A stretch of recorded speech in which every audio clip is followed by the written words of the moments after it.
Welcome back to the Radical Innovators podcast. I'm your host, Frank Congiu. Today, I'm thrilled to sit down with Lisa Buckingham, Global Chief People and Culture Officer at Vialto Partners. We're unpacking the future of HR, how to successfully blend AI with agility, and what it really takes to lead a people-first strategy. Plus, we reveal her ultimate walk-on music. Let's dive in.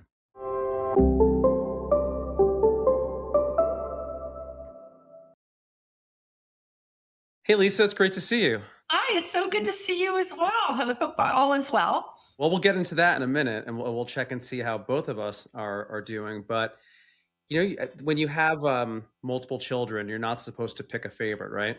Right. Well, I have many podcast episodes, but I come into this knowing that this is going to be my favorite. So I was thrilled to finally be able to get you scheduled, given all you've got going on in your new role and how busy you are. So thank you. You're welcome. And I hope I'm your favorite, but I have many favorites that I've already listened to previously. So I think it's a very high compliment. So thank you. Well, for those who wouldn't know this, I've written this on LinkedIn, but first time I'll share this here. You were one of the first people to ever join a dinner that I hosted back in 2015 when I had nobody that I knew in HR, and you took a chance and showed up. And I recall after that dinner wrapped up, we hung out for a few hours up at the bar with a number of your peers. And that was what sort of got me off and running. So it's been a privilege to have you attend so many of the things I do. And of course, your gratitude in bringing me into so many different circles, which I really always have appreciated. Well, thank you. And thank you for that first invitation. And I always look forward to being able to attend those. But what my gift has been is just watching you evolve as an executive and, taking the notion of those beautiful dinners and really sometimes complex conversations, sometimes super fun, but you manage it with so much grace. And yeah, it's just, I remember that night. I remember the meal. Like, I just remember everything. It was so awesome. Thank you for that. And as you know, the intent of those evenings is twofold, right? One is that we hopefully get to share some of the things that are going through personally and professionally. And then, of course, the other piece is around sharing best practices or areas you're struggling and where you can benefit from the brain power of your peers. And so we'll strike that balance on this podcast as well today. And I have to say, those meals and the context around them, the conversations, I think really helped me fuel different times when there were big business challenges or pandemics or many examples we could talk about, and having smaller cohorts of CHROs to just like, even at 7 o'clock or 10 o'clock at night or midnight, saying, what are you doing? And building that camaraderie and the trust to be able to have those conversations and not creating any antitrust issues, but really having the permission to call people. And I think those dinners and the events that you do put together create people knowing each other and get rid of the barriers. And hey, I know Ellen, I can call Ellen, or I know Sherry, I want to, find out what she's doing. So many great outcomes from those meals and friendships and working relationships. One of the things that we always do is to get us started off is at least some exercise to get some personal sharing going. And so you know that we often start with sweet and sour, and I can either go first, or I know you've shared some stuff. We'll see where you go with it, but happy to have you lead as well. I would love to go first and set just a conversation around, we want to talk about my new job in this, but that is part of the suite. But I just came back from a safari with my husband, Phil, and our son, Andrew. And it might have been the most spectacular holiday and family time we've ever had. And it was at Landalozi in South Africa, and seeing the magic of the animals and having an amazing ranger and tracker. It was really a great way to disconnect and reconnect at the same time with my family. And it was really all about, whether it was raining or sunny, we were going out at 5:30 a.m. and also going out at 4 p.m. And we didn't miss a safari. And we saw all the big five.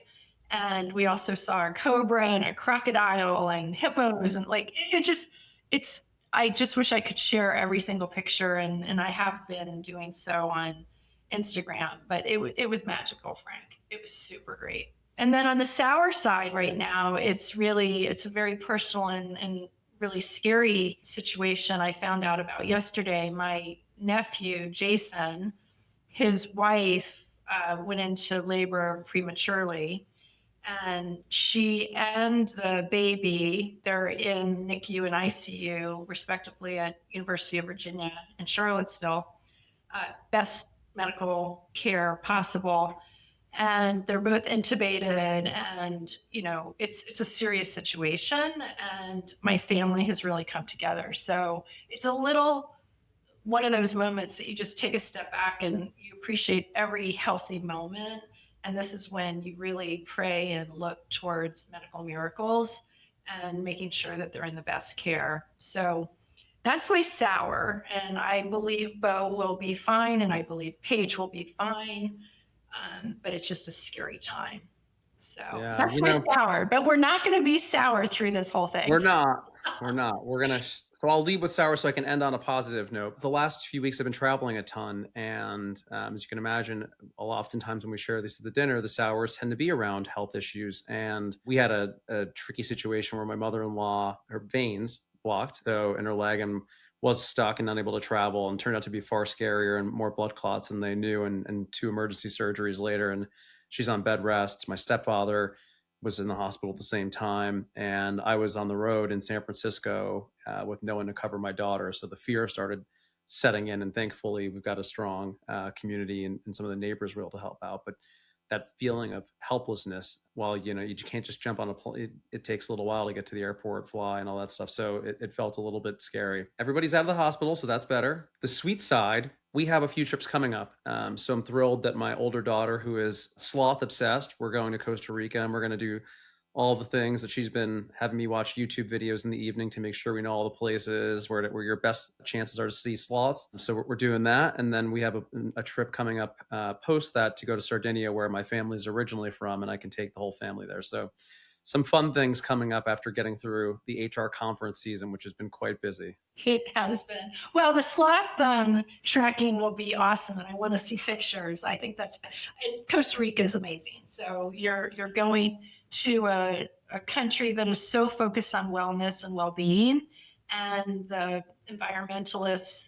I mean, the animals are it's crazy awesome. So that's great. Well, we are looking forward to it. So now I'm going to pivot into your personal journey. I think when we met, you were the CHRO. Well, actually, no, I take that back. You were at Thomson Reuters during the merger.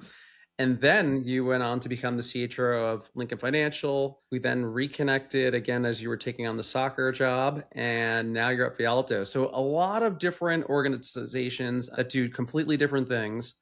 I'm curious what that's looked for you in terms of the way that you approach talent within these different organizations, both from a brand recognition standpoint and how you're attracting talent, and then how you're leading and developing talent in these organizations. Awesome question. And what a gift it was I grew up at Thomson. And when we talk about mentoring, my mentor started from there. Jim Rutt, we'll talk about that, I'm sure. But I was the head of global talent during the integration of Reuters. And I had a wonderful phone call in August of 2008, and it was for the CHRO role at Lincoln Financial. And so I went there, and I'll talk to you a little bit in three slices of this, but I went to Lincoln, and then very differently, I went into search for a bit, which I loved working with Janice and just watching search executives. I have such a different and such a profound high respect for successful search executives. I remember sitting down in her office, and I sat down and I just said, Janice, I really, really want to be a CHRO again. So she said, okay, what are you looking at? And there were a couple of opportunities, and US Soccer came along. And, again, from very different industry, and what I would tell you really stretched my learning. We were relocating our headquarters from Chicago, building the National Training Center, which, by the way, I think by next month, they should be opening the National Training Center. It's all on time. And I was very lucky to be involved in hiring the men's national coach, Mauricio, and we'll talk about that because that really was something that got me to Vialto. So each chapter, what I would say, Frank, when I think about it, and I do think a lot about my career and what a gift I've had in opportunities and amazing people I've worked with, worked for, helped grow, helped develop, and just all those lifetime relationships. And just thinking about one from Thomson Reuters, somebody I was very involved with recruiting them as our head of strategy for the CEO at the time, Dick Harrington.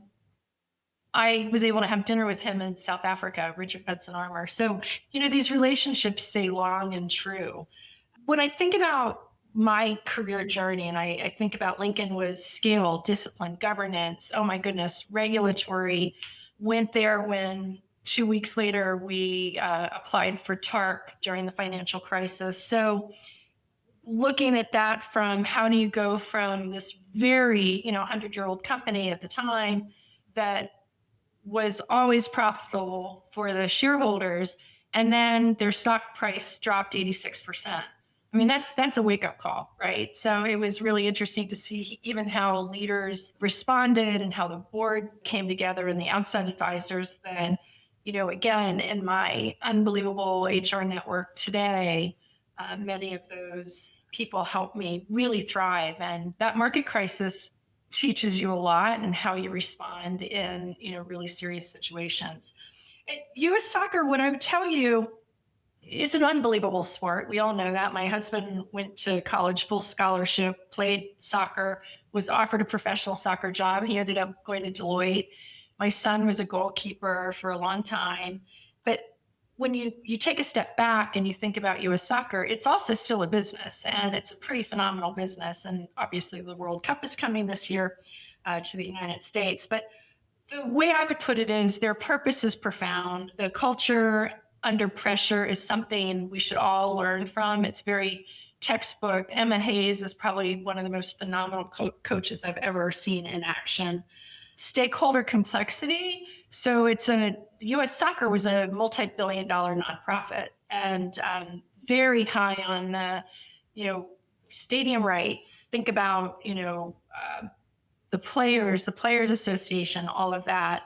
And interestingly, immigration and mobility issues for players. So we'll talk about that. And then when I was called about Vialto, again, worlds combining again, it was during a time that I was trying to help with an immigration issue and a tax issue for Mauricio because we had just hired him. And I was just like, who is Vialto? Like, who is this organization? And learned that it was a carve out from PwC. And then I learned that it was immigration and tax and mobility. And I was like, oh my goodness, every CHRO needs to know more about Vialto Partners. So it's a really cool professional services organization. We're in 55 countries. Everybody thinks global is glamorous. So if you think being on a call at 2 a.m. or 10 o'clock at night is glamorous, check that box. But it's worth it because the people I'm working with are phenomenal, Frank. It's about speed. We are a PE-backed firm with CD&R. And so that value creation piece is real. And this is transformation at pace. So it's pretty cool. I think our friend Tony was the person who made the comment that where Lisa Buckingham goes, the HR profession goes. So maybe you could actually talk about where the HR profession's going. Oh my goodness. Well, Tony's amazing. And I think that's a very high compliment, but I can only say that that is with a lot of really great peers, a lot of really great partners in research that I'm ever ahead of the ball. I mean, that it's just, it can't be on my shoulders. This is really something that keeping up to date and looking around corners might be something I'm really talented at. But again, there's so many great HR leaders and thinkers and, broadly looking at folks like Dave Ulrich and Josh and, all these people that, again, I've learned so much from them. And, I hope that when I interact with people, they learn the importance of how high level of keeping human in everything that we do is my mantra. And, I see a lot of people saying keeping human and human resources, and it just makes me smile. So Tony definitely set a really, high standard for me. And right now, what we're doing is going from a spin from a very large organization, super, super global, looking at how we're organized, from a territory perspective, how we are with our clients, making sure, me being new in my role 9 months in, ensuring we have the right people in the right positions. Are we agile enough? Are we looking enough at where we can implement AI, but also keep in mind we're a professional services organization. So as a people organization, our talent comes up and down an elevator or into a client's office every single day. And so, how do you create that magic? How do you make sure that we have our Vialto culture? And I'm sure we'll talk a little bit about that. But big ticket areas for me are, we're working on performance management. How does that work for us? How do we work on pay for performance? How do we make sure that our leaders, and we have an early talent program, we have a senior executive program, we're implementing lots more on L&D and executive development. We're going to formalize pretty slick executive development program for fiscal year 27, which I'm really excited about.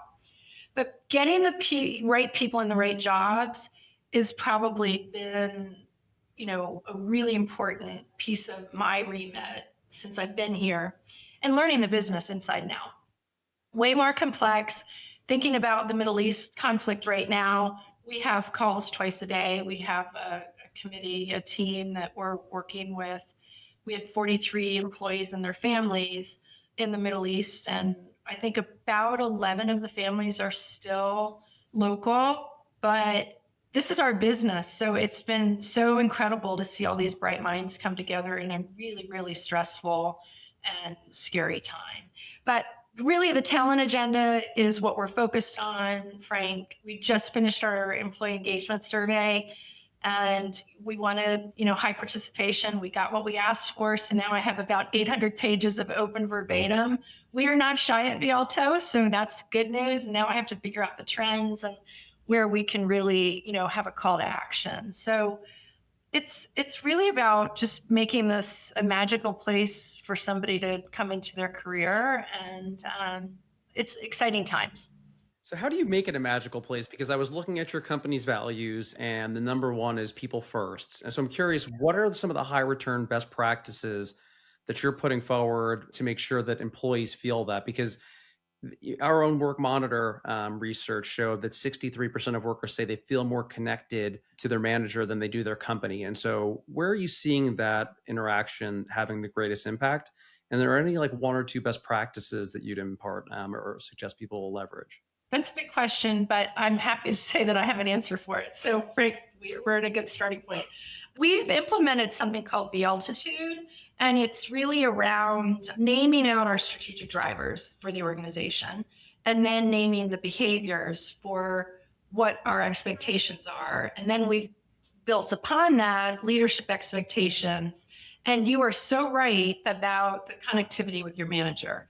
If people don't typically just quit a job. They're quitting their manager. They're quitting for, we could get into a whole other hour of this. But from my perspective, what I would tell you is that we've been, really, really focused on what are the behaviors that we want for Vialto to have. So Vialtitude is a really interesting, it's not just a communications program, it is a change program, but it's really laying the foundation for something called One Unrivaled Team, and that's our HR transformation work stream. And I'll dig a little bit into two things. The behaviors that we outlined, and a lot of work went into this, and a lot of engagement with the employees, so they helped us define this, but around the world. And the behaviors, find the client wins, talk straight. So now this is an interesting one because people talk straight, and if somebody's nasty and somebody complains about it, they were like, well, I was just talking straight. And we're like, no. That's a tricky balance to maintain that, right? Ray Dalio figured that one out, I think. I don't know if he figured it out, but We've been really redefining that. But the talk straight, it actually has been very helpful because what we're trying to say is everybody has a voice. So, we do different ways of communication, and our one mode is called the Vialto voice, and we have pets of Vialto, and we have a lot of really fun stuff, and a lot of very very serious stuff, and a lot of public policy information every single day. But the other two behaviors are join us up. And what does that mean? And it's like really breaking down silos across the organizations and also across borders, because we want, we're focused on borderless work. And then the last one is solve it now. So looking at how do we, solve issues? Are these, do we have to go through 5 levels of hierarchy to get something approved, or can somebody approve it? So decision rights. So if you think about change management, we're really working on that. And how are we doing it? I would just say communicate, communicate, communicate. We use our Teams channels. We use global town halls. We have one tomorrow. And we have high subscription to those, lots of Q&A. And people are really excited, and they're seeing that we're a 4.5-year-old company now. And there are some people that still carry around their PwC mugs, and that's fine. But what we want is people to really identify with Vialto. And so Vialtitude was what we invested in, and that's really the foundation, Frank, for everything that we're doing, from strategic drivers and also HR transformation. So it's fun. It's fun. You hit on something that immediately triggered an old comment for me, but with that idea of needing to go through 5 layers of approvals to get something done. And I recall an old leader who said to me, there's nothing that you can break that we can't fix together. And I think empowering people to go out and trust their instincts, and knowing that we can come and solve this together. Now, that business is a little bit less intense and regulated than maybe yours is in. So perhaps that advice wouldn't work as well. But just one of those things around how can you empower people to take the risk, or just lead without being encumbered by so many levels of approvals. Well, I think that advice is spot on, by the way. And I think that there's a level of that we have to have and embrace across our organization. And I'll give you an example of that. It was just mind blowing to me. Somebody very senior on my team sent me a note. They were like, can I take this group out to lunch? And it just put me back for a moment. And I said, of course you can take them out to lunch. I just think that it was a very, there's a cost efficiency in public, professional services. And of course, but now nobody asks that question anymore. And they'll actually stop by my office if they're all in town and say, hey, do you want to go to lunch or dinner? And it's great. But I think emulating making decisions and, decision rights and things like that, get clarity. And that is something, Frank, a big learning for me coming from a public company, CHRO. We had everything so buttoned down, right? And then here, working with a new comp committee, and my comp chair is amazing. And we have an outside advisor now, which we didn't have when I first came on board.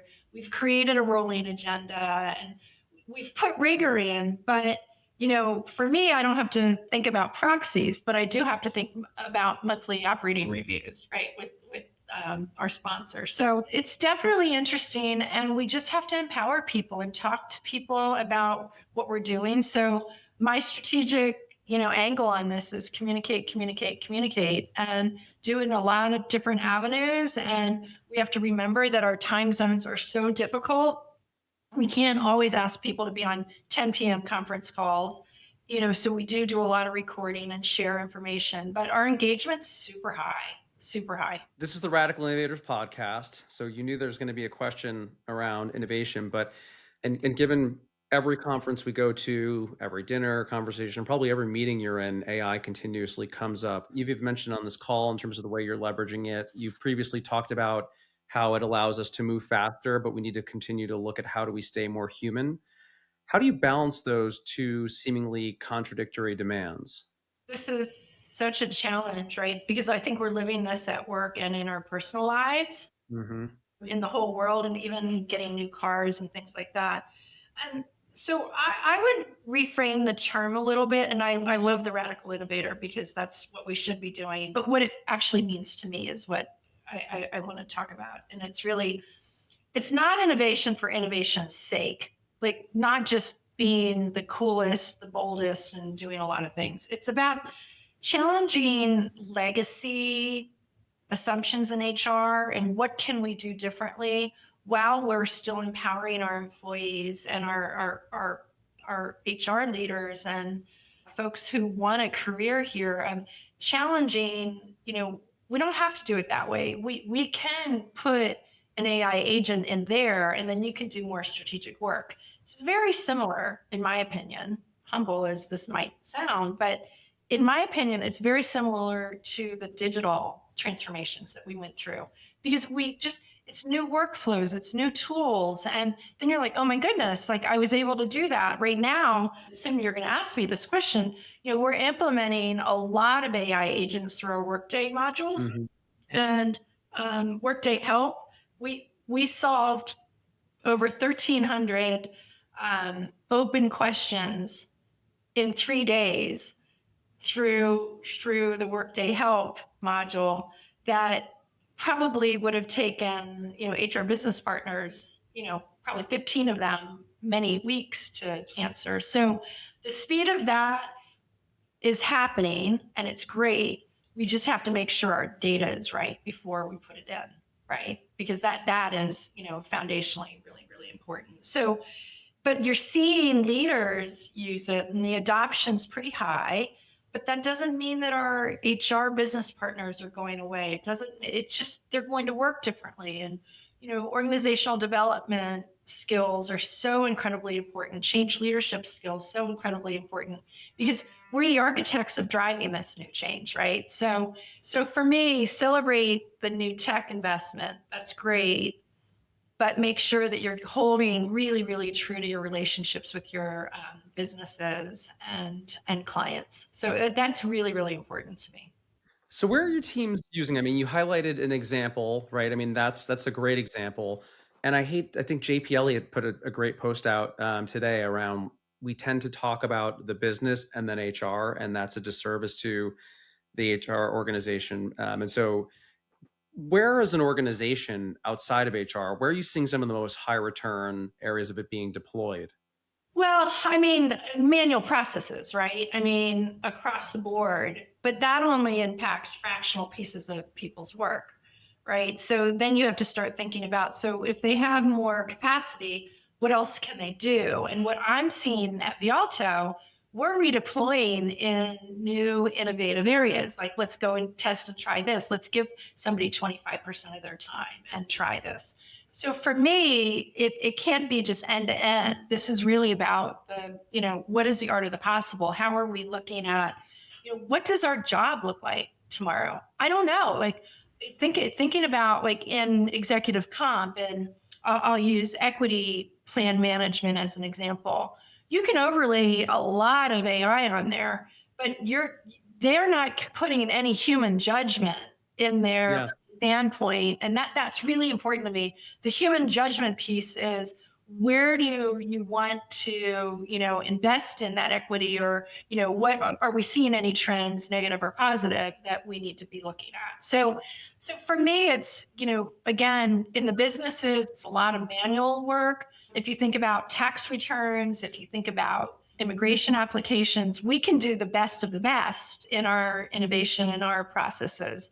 Now, the tax authorities receiving our data or an immigration authority receiving our data, are they ready for that? That's the big question as we innovate. So you have to plan for all of it. Yeah. I mean, I like where you were going in terms of the not innovating just for the sake of innovating, right? So doing it with the outcome in mind and then building. My friend Brian Evergreen talks about this all the time. And I was at a dinner last week that I hosted, and one of the CHROs said, like, why do we even have job descriptions anymore? There's no world in which we are going to hire somebody for these set of tasks, and we're going to need that beyond 6 months or even 12 months. And then someone else challenged her and said, well, at what point do we even have companies anymore? Like, why doesn't it's just an organization that puts out what the task is that they need to be done or the various skills needed, and everybody effectively is a gig worker. Where do you stand on that? Are we years from that? Is that even a reality? Something you see? So I love both of those conversations, but I would say it would be super hard to manage, especially in early talent, if somebody doesn't have a job description, right? Like, I mean, I think you really have to say, what are we trying to achieve with this person's role?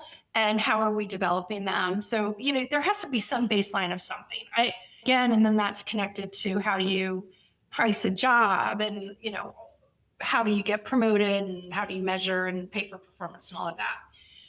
What I would counterbalance both of those conversations, I think this is the most exceptional time in the world for intra and entrepreneurials because we are all working differently, whether you know it or not. We are thinking differently. Think about during COVID, one of the worst times in the world. But think about during COVID, there were so many people that they just couldn't go to a bank anymore. So they adopted online banking. So when you put it to that perspective, if you remember when money machines were ATMs were put in place, people were like, so I don't get to see a teller anymore. Well, now in the art of the possible is there are these great minds and folks that are going to university or trade schools right now, they're learning differently. They're learning how to work with AI, machine learning, whatever you want to call it.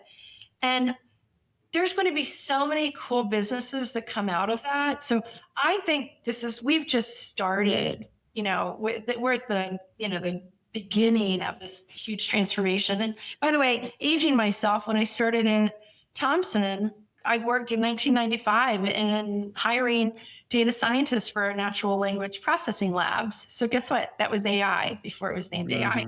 So it's always been here. Now it's more prevalent. We owe it to our employees to offer learning and development around AI, but I firmly believe that this is a shared responsibility by our employees as well, that they have to have the intellectual curiosity.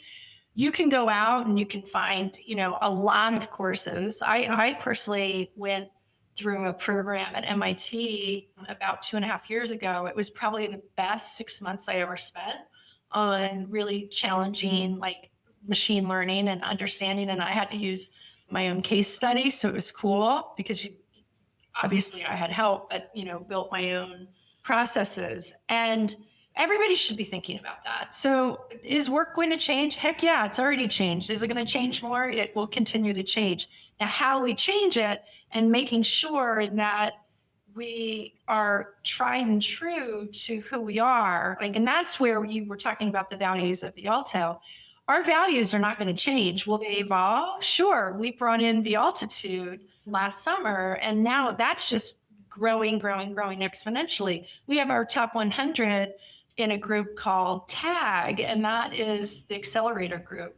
So we're having them really help us drive the strategies forward across the company and be the force of change with our employees and our clients. So we're just operating differently. And I think everybody that's going to be super successful will do that. Now you got me thinking because you talked about this course you went through for several months through MIT. You have a son in college. My daughters are a little ways off from that. But in what world do we think that we would send our children to a college in 10 years if we say a lot of the skills are being replaced and evolving so quickly, combined with the fact that education costs are continuously rising? So could Andrew have foregone going to university and gone into one or two of these courses that you've taken or newer versions of those and easily have found a role within an organization? So Frank, it's such a good question. And I'm going to say yes, but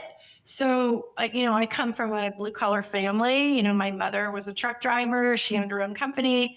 My dad was military and educated. What I would say, academic system is one of the slowest evolving systems in the world. And I wonder,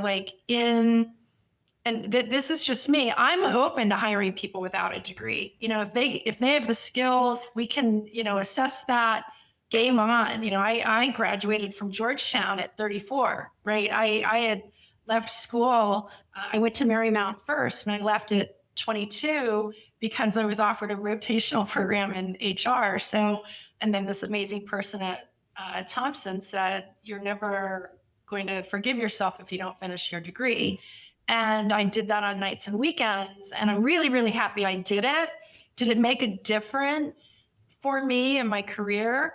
I don't think so, because I was negotiating labor contracts well before I finished my degree. But it opened doors for me, Frank, that with a degree, perhaps if I didn't finish, a recruiter or a firm wouldn't have had the mindset to even consider me as a candidate, especially with all the EOC. There's a lot to unpack there, but Different when, times though, right? I mean, I'm and saying 10 years from now, do we think that's going to change? I mean, IBM a few years ago said 50% of jobs won't require a college degree. Now, I don't know if that's true. I'd have to go check their site. But that was a few years ago that IBM came out and declared that. Do you think you're going to see more organizations doing the same? I do. And I think that the balancing of that is you're seeing PE firms invest in education at the college level for trades now. Mm. So, I mean, it is, if I close my eyes and, if I could just say, this is what I think is going to happen in 10 years, I think that, there will definitely be, as I mentioned, I do believe that this is like the most ripe time for entrepreneurials to start things and do different things, and organizations want to buy versus build. So there's a lot of cool stuff there. But Frank, I think that the evolution will be a little bit like what we saw during the financial crisis. If you remember, everything like just got a reset button. So we're going to just keep resetting, and skills will change. And the phenomenal brilliance of the talent that I talk to daily, it's amazing. So I can only imagine what folks will be coming out of university or trade schools in 10 years. So, but it's a learning agility. It's different. And, we probably haven't even, touched what is possible in the future. Well, we'll see. We'll revisit this in 10 years. I'm going to mark this on my calendar to check in with you on it. So Perfect. you talked about mentors a few times. I'm a big believer in mentors, having been blessed to have a few great ones for me, both in my personal and professional life. I'm curious, is there one piece of advice that stuck with you over the years that you got from a mentor or a leader that you'd want to impart on others? During my labor days, I was working in a warehouse setting. It was an office supply company. It turned out they were acquired by Corporate Express, but my CEO was in my office, and somebody from my family called me, and the assistant came in and said, "Hey, let's just call it, my mom was on the phone." And I said, I'll call her back. And his name was Howard Brown. And he said, "Lisa, take that phone call." And I said, "Well, okay." This is pre-cell phones, the whole thing. So when we finished having the conversation was, "Lisa, at times you have to wear your job like a jacket. And while you're wearing that jacket, do everything you possibly can. Do great stuff, be brilliant, the whole thing." But he also said, "You don't know what's on the other end of that phone. Like, why are they calling you?" And he said, "So wear your job like a jacket." And it's really good advice. And especially in our business, in the people business, there's no off button, right? Like, something's happening 24 hours a day. You have quality people around you, I hope, as teams, to help, so we can level load and balance. But that advice was really, and it still rings true today, on, wear your job like a jacket, because sometimes you just have to take it off and say, I'm going on safari and I have 3 people I'm going to level load my work to. And I was able to do that. And I've only been here 9 months, and I was able to do that. We planned this trip 2 years ago. But I give that advice to people. And the other advice I give, and I got this from Jim Reddit at Thomson, and he said, "Don't use those words, work-life balance, with me. Use know where you need to be." And he, we had a development operation, and it was 24/7. People were drinking Mountain Dew like crazy and ordering food in at all crazy hours. It was like the best of times during the .com era. But, he talked about, work-life balance? No, but you know where you need to be. I tend to really always lean into, where you need to be, because there are days that you can say, I need to be at a hospital, or I need to do this. So it's an interesting, advice is very interesting. You can take it, you can sit on it, you can, digest it, and then formulate it how it works for you. Well, and you can give it. So now we're going to shift into some rapid fire questions, Okay. and we'll just see where these go. But to your point of know where you need to be, what's your go-to reset when you're feeling overwhelmed, or whether that's at home, work, some combination of both? What does Lisa do to slow down? Some really good country music. Finish my Wordle puzzle that I forgot to do. I'm a big believer. I wake up before the sun rises, and I do selfishly keep that time to myself and have a cup of coffee. And I love watching the sunrise. And in New York, where my apartment is, there's no really great place for the sunrise, but when it's rising, and I just take that moment because that's my time. And I cherish that. So that's a good way for me to clear my head. And we take so much on in these roles. And sometimes you just have to really say, this is, is it going and getting a pedicure or something, just it's guilty pleasures, I guess. But country music is my base. That's my foundation. If you hear me playing country music in my office, I'm resetting something. There we go. And for those of you listening, I can tell you this is true because Lisa texted me at 4 a.m. this morning. So I did. Sometimes I'm up. This morning I wasn't. What habit are you trying to break right now? Well, not working out enough. That's a bad habit. So I literally sent two of my girlfriends, we were on an email this morning, and my one friend is in Morocco right now, and her guide reminds her of her son's godmother. And then the other friend is an eye surgeon who's a very, very good friend of mine. So the eye surgeon, Jackie, she sends this note from her coach and mentor, and it was really all about, longevity and positivity and all of this stuff. And I literally wrote this morning, I need to start working out a lot more. So the habit is putting my health to the side.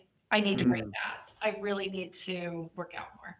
Unsolicited advice, but the easiest way to ensure you do that is just do something, and then you get into the momentum. So it's easy to be in a conference room all day long, and I bring the elastic bands now with me when I travel, because it at least forces, I can't say I can't get to the gym. It's like I can do something in the room before I go. So figure out maybe what that is for you. I love that. And we have a great gym and a pool in our building.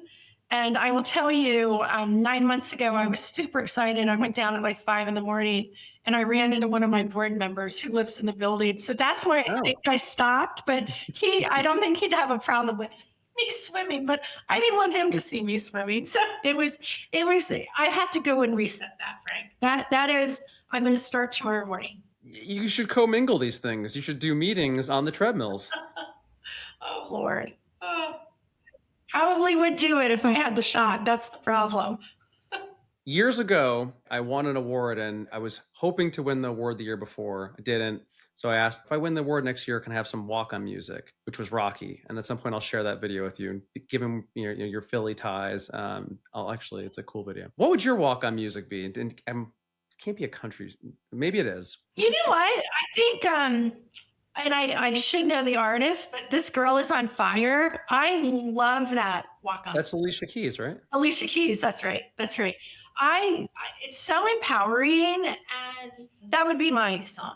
Next time we have a dinner that you're coming to, that's gonna burst on when you come in the door. I know nothing about her, Alicia Keys, but I think she'd be fascinating to sit down and talk to. She's got a great voice. Yes. I would ask you early arrival or just on time, but I already know the answer to that one. Yeah, early, 100% early. Yeah, that question doesn't work for you. How about your favorite way to spend a free Saturday? Easy. get up, hang out with my dogs, watch the sunrise, go to the market and get super fresh stuff and cook all day for my family. Last thing, what's something that people would be surprised to learn about you? Maybe what I said earlier, that I graduated college at 34. Not everybody has that straight line. That was something that, again, I was really proud to accomplish. And I think I was embarrassed for years to tell people that I didn't graduate like at 22. But I'm really proud of the path I took, because I was able to have experiences, especially on the labor side, that maybe I wouldn't have even thought about if I was going into HR in a different way. We share that. So I graduated at 26 because I worked full time while trying to go and do a full course load, and it became a bit much to balance, then couldn't afford to continue to pay for it. So then I met Keith Ferrazzi, and he allowed me to work full time for him and allowed me to work in a flexible schedule to be able to finish school on top of switching majors. So that also set me back a bit, but shared that embarrassment of telling people. And then I was always justifying it by, well, I was working full time and then the first person in my family to ever graduate college. So we got the truck driving background. My dad was a truck driver. So college just wasn't a thing for Yeah. us. No, it wasn't. My dad said, I'm not paying a penny unless you do ROTC, and big military family. But, I think that you're bringing something up that was, a big deal for me when I was, at certain points, I was head of recruiting and college campus recruiting. And I always felt like I was a fraud because I didn't have a degree and I was interviewing people. And so as it evolved, and I did go back to school, and I was like, if I'm going back to school, I'm going to go to the best school in DC. So I chose Georgetown as the best. But it's interesting how we grow, right? And not to date the episode of which we're recording this, but hopefully your team will get back into March Madness again at some point because they've been on a It's very been on a drought. disappointing. Very disappointing. But we had our heyday while I was there. How's that? There you go. Lisa, thank you so much for spending time with me. I have to, I said this at the beginning, but would have to wrap with that. This has been a ton of fun. And the time that I get to spend with you in all the different formats and your constant generosity in so many ways, I'm eternally grateful for you. And thank you for all that you do. Back at you. Let's say that, number one. But number two, it's an honor to be interviewed with you. And I just, as I mentioned earlier, I'm just so proud to see you evolve as an executive and where you're going with your life. So thank you. And I can't wait to see you soon. Yeah, look forward to seeing you soon. Thanks, Lisa. Okay, take care.